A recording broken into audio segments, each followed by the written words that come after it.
Hello everybody, and welcome back to Certified Collectibles.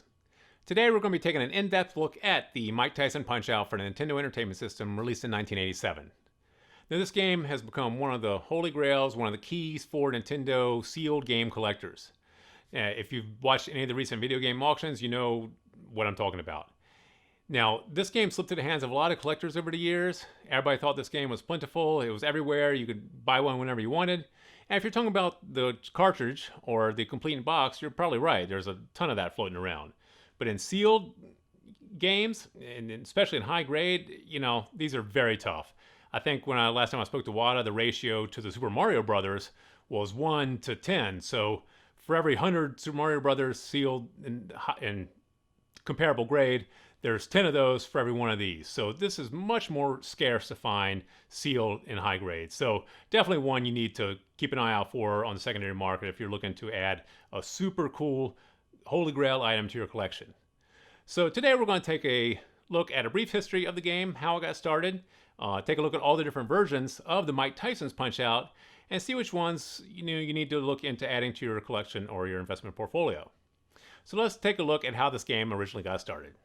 Now, this game got started in the arcade as Punch-Out and Super Punch-Out. In 1987, Nintendo decided to port this over to their home console system. Now, there was a gold version that was released in Japan for the NES Open Tournament Golf Competition before the public release of Mike Tyson's Punch-Out.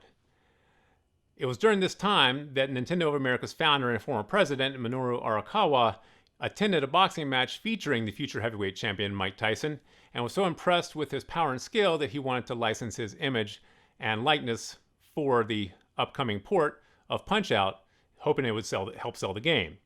Now, Tyson was rumored to have been paid $50,000 for a 3-year contract to use his likeness. This was somewhat of a risky transaction at the time for Nintendo because this was before Mike Tyson actually won the heavyweight championship title. But the risk paid off. Mike Tyson did become heavyweight champion of the world, and it boosted sales of this game. Now, the gold version of the game that was released in Japan for the NES Open Tournament Golf Competition featured Super Macho Man as the final opponent of the game. This was also the final opponent in the arcade versions. When this was released to the public and branded as Mike Tyson's Punch-Out, of course, Mike Tyson became the final opponent of the game. After the contract ran out for Mike Tyson's likeness, the final opponent turned into Mr. Dream, a fictional character, for the later releases of this game in 1990. Now, the Mike Tyson's Punch-Out is the one that everyone knows. This was the first public release of Punch-Out for the home console. Like I said, the gold version was only released in Japan for the golf competition. So the one that everyone knows as the public release is the Mike Tyson's Punch-Out. But there were 3 versions of this: early production, mid-production, and late production. So we need to take a look at each of these covers and identify the differences in each one. So let's go ahead and take a look at the first early production run. Now, the first production run, or the early production run, featured white bullets here on the side and a round seal of quality. This is going to look very similar to the mid-production run, except that the bullets were changed to orange. You still had the round seal of quality, but since this was revised to have orange bullets, you see a Rev A here, Revision A, next to the round seal of quality.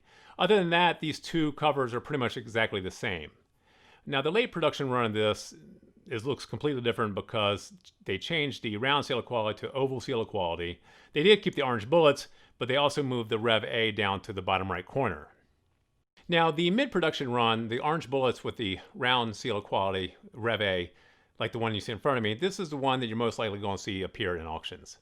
To this date, there's only been one rumored sale of an early production run, the white bullets, to have sold, and that supposedly sold for around $100,000 around the beginning of this year, around the beginning of 2020. It was a private sale, so we can't really verify the details around the sale, but given the source, we do believe this game did sell, and we do believe it was around $100,000, but we don't really know the grade, so we can't really say what grade that was and how it compares to this one.